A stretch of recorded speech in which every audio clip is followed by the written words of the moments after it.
అందరికీ జై శ్రీరామ్. ఆంధ్రప్రదేశ్లో ఉన్నటువంటి వృద్ధులు వికలాంగులు సంబంధించినటువంటి కేటగిరీల పింఛన్ల గురించి ఈరోజు మనము డీటెయిల్స్గా తెలుసుకోబోతా ఉన్నాం. ఇంకో విషయం ఏంటంటే ఆంధ్రప్రదేశ్లో సంబంధించి నోటీసులు కూడా కొంతమందికి రావడం జరిగింది.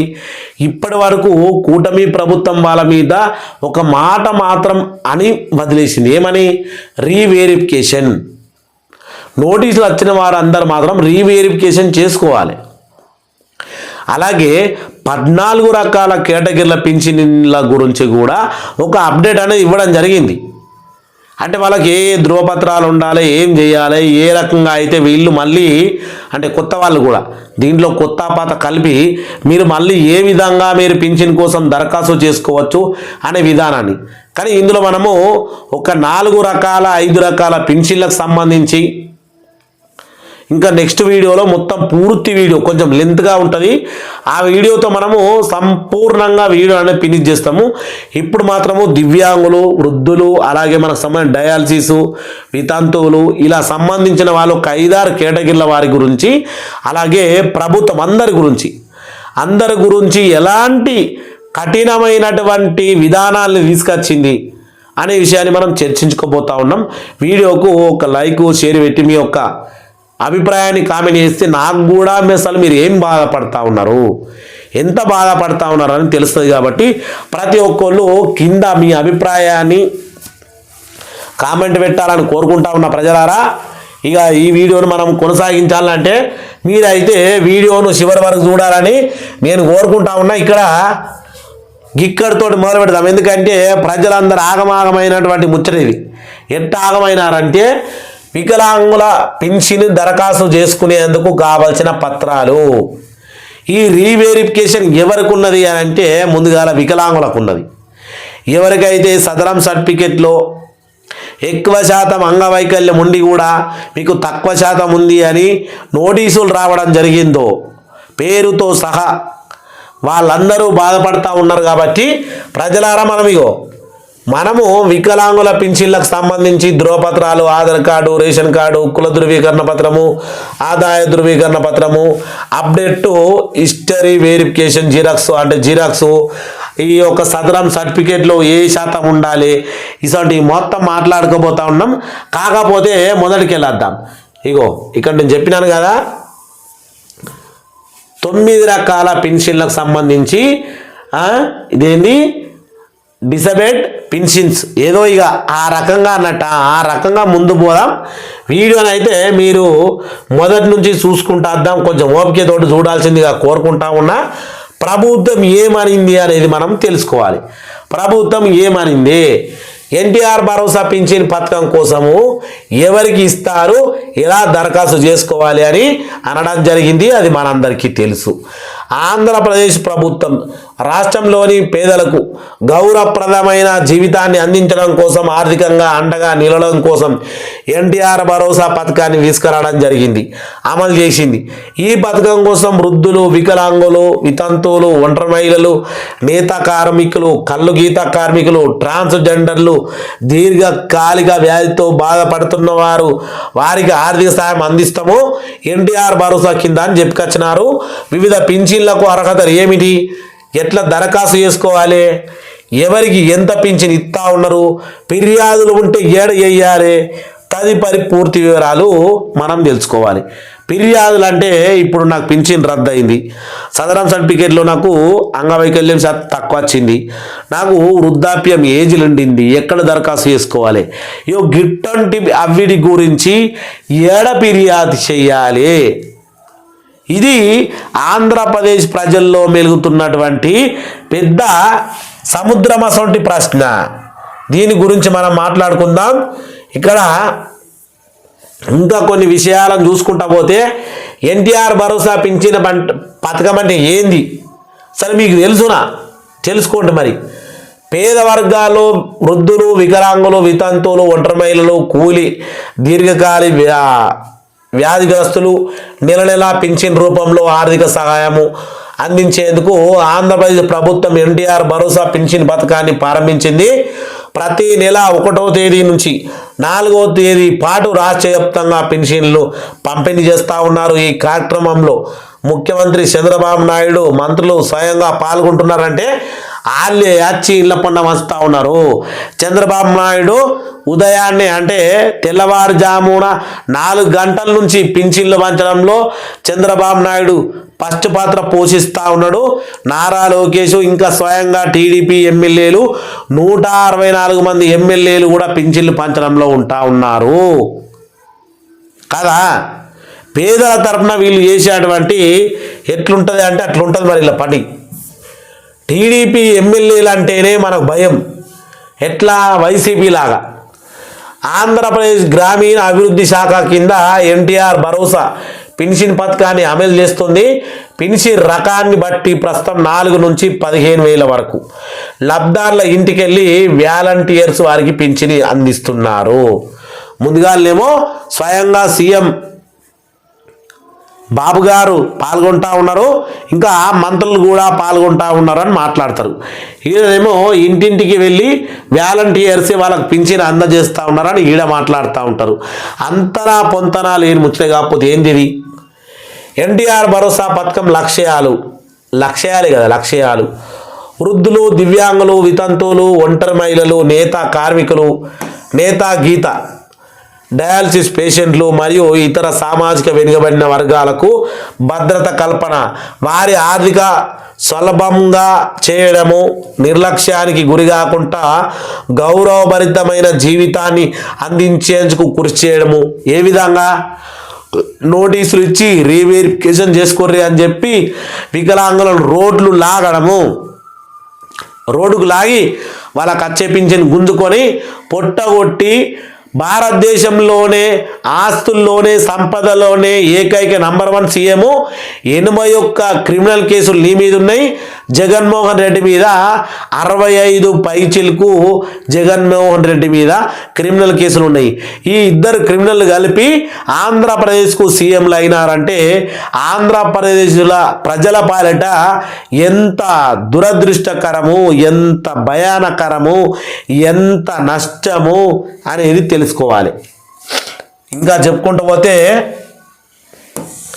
పింఛన్లు, వీళ్ళు ఇచ్చే పింఛన్లు ప్రజలారా ఎన్టీఆర్ భరోసా పింఛన్ పథకంలో భాగంగా అందిస్తున్న 14 రకాల పింఛన్లు.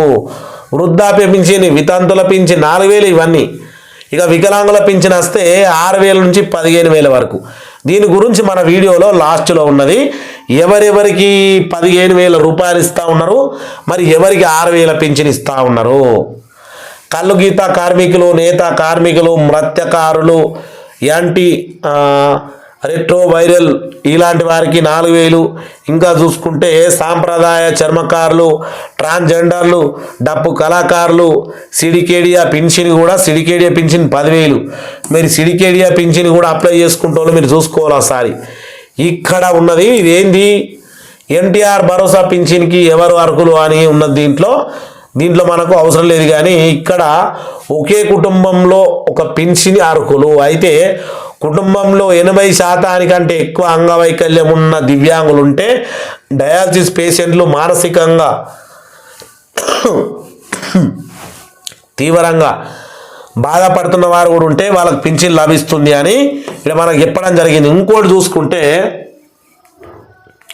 ఈడ కుటుంబ ఆదాయము గ్రామీణ ప్రాంతాలలో ఎంత ఉండాలి? దావకాన్ల కోదాసి ఉంటుంది మనకు 10,000 15,000 అయిపోతూ ఉంటాయి పిల్లలకు జ్వరాలు. వీళ్ళు గ్రామీణ ప్రాంతాల్లో నెలకు 10,000 లోపు మాత్రమే ఉండాలి. పట్టణ ప్రాంతాల్లో ఉండేటోళ్ళకు 12,000 మాత్రమే ఉండాలి. కనిపిస్తూ ఉన్నారు ప్రజలారా, 10,000 12,000 మాత్రమే ఉండాలి. పట్టణ ప్రాంతాల్లో రూము రెంట్లు ఇవ్వని అవ్వని, దుకాణం కిరాణా కొట్టు సామానని, విద్యా వైద్యం అని ఎన్నో అన్నీ, కరెంటు బిల్లు అని అన్నీ సంకనాకిపోతూ ఉంటే నీకు 12,000 రూపాయలు మాత్రమే పట్టణ ప్రాంతాల్లో ఉండేటోళ్ళు సంపాదిస్తేనే వాళ్ళకు మీరు పింఛన్ ఇస్తారు. మీ ఎమ్మెల్యేల జీతాలు, మంత్రుల జీతాలు, ఎంపీల జీతాలు, అలాగే మీ సీఎం కోటాలో మీరు తీసుకున్నటువంటి కమిషన్లు, వీటన్నిటి గురించి మీరు ఎందుకు లెక్క పెట్టుకుంటలేరు? మరి మీరు ఎమ్మెల్యే కోసం మీరు మీరు సబ్మిట్ చేసినటువంటి అఫిడవిట్లో ఏమున్నది, చంద్రబాబు అఫిడవిట్ చూసుకుంటే దాంట్లో ఎన్ని కోట్ల ఆస్తి ఉందని ఇచ్చిండు, బహిరంగంగా బయట ఎన్ని కోట్లు ఉన్నది చంద్రబాబు చెప్పగలుగుతాడా? చెప్పడు. కానీ పేదల పట్ల మాత్రం కండిషన్లు మాత్రం పెట్టగలుగుతాడు. ఇక చూసుకుంటే వృద్ధాప్య పింఛన్ గురించి మాట్లాడుకోవాలి. ఇప్పుడు వృద్ధాప్య pension, old and age pension పథకంకు 60 ఏళ్ళు వయసున్న పురుషులు మహిళలు కలిగి ఉండాలి. జీవనాధారానికి వేరే మార్గం లేకుండా ఉన్నవారు, కుటుంబం లేదా బంధువులపైన ఆధారపడకుండా జీవించే వృద్ధులకు ఈ పింఛని అర్హులు.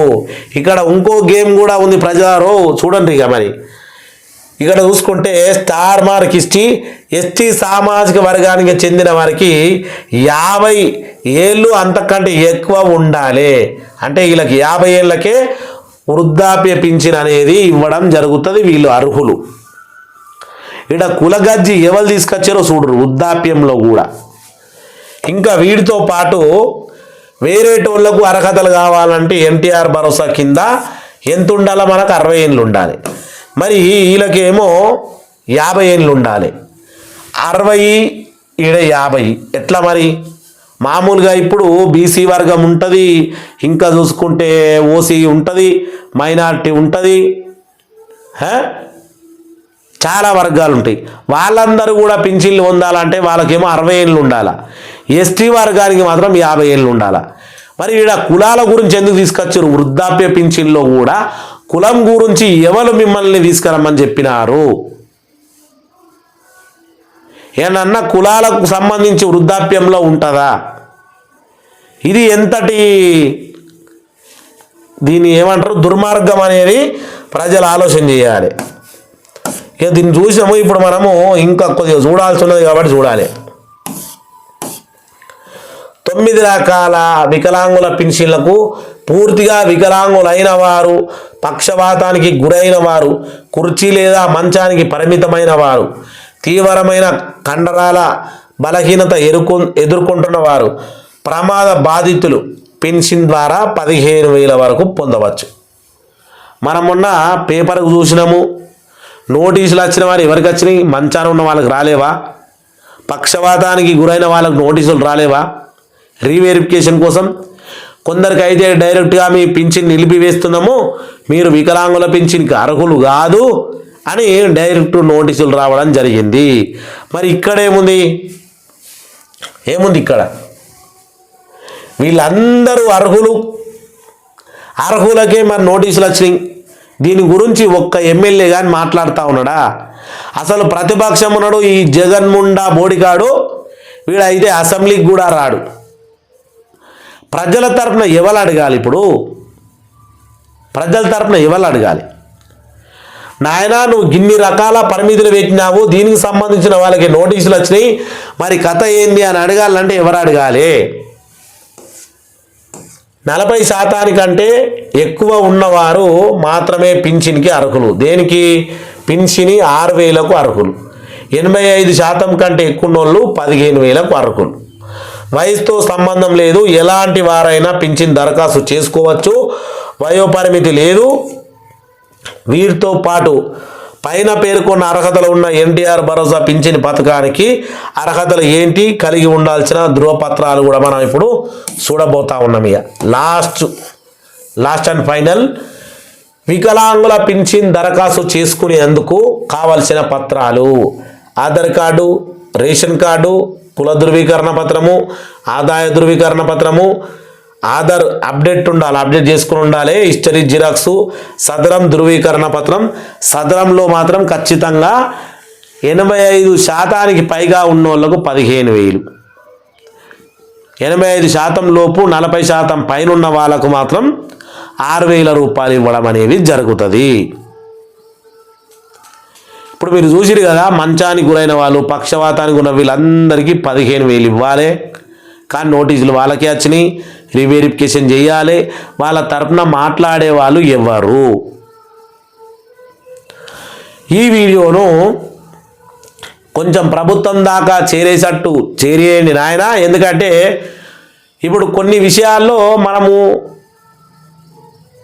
కొన్ని విషయాల్లో ప్రభుత్వాన్ని కూడా ఎదిరించి మాట్లాడక తప్పదు. అలాంటి సమయం వచ్చినప్పుడు ప్రభుత్వాన్ని కూడా ఎదిరించి మాట్లాడక తప్పదు. కాబట్టి మనం మాట్లాడుతూ ఉన్నాము, ప్రజలకు అన్యాయం జరుగుతుంది. ఇక్కడ మళ్ళీ రీవెరిఫికేషన్ వ్యక్తి వాళ్ళకు కష్టాలు, ఎందుకంటే వికలాంగులు పోలేరు ఎక్కడికి, వాళ్ళకు బాధలు జరుగుతూ ఉంటాయి. కాబట్టి ప్రజలు ఆలోచన చేసుకునే విధంగా వాళ్ళకు ఎవరెవరికి ఏం జరిగినాయి, మీ యొక్క గవర్నమెంట్కి సంబంధించిన అధికారులు వెళ్ళి నిజంగా వాళ్ళ యొక్క సదరం సర్టిఫికేట్ మళ్ళీ ఒకసారి అంటే మీరే ఇంటికి వెళ్ళి రీవెరిఫికేషన్ చేయండి. వాళ్ళని ప్రభుత్వ ఆసుపత్రుల చుట్టూ కార్యాలయాల చుట్టూ తిరగాలంటే వికలాంగులతోటి కాదు. కాబట్టి ప్రభుత్వమే ఈ చొరవ తీసుకొని రీవెరిఫికేషన్ పద్ధతిని పూర్తి చేసి వాళ్ళకి యథావిధిగా పెంచిని కొనసాగించాలని కోరుకుంటూ, ప్రజల కింద కామెంట్ కూడా చేస్తారు. అందరికీ జై శ్రీరామ్, జై జై శ్రీరామ్.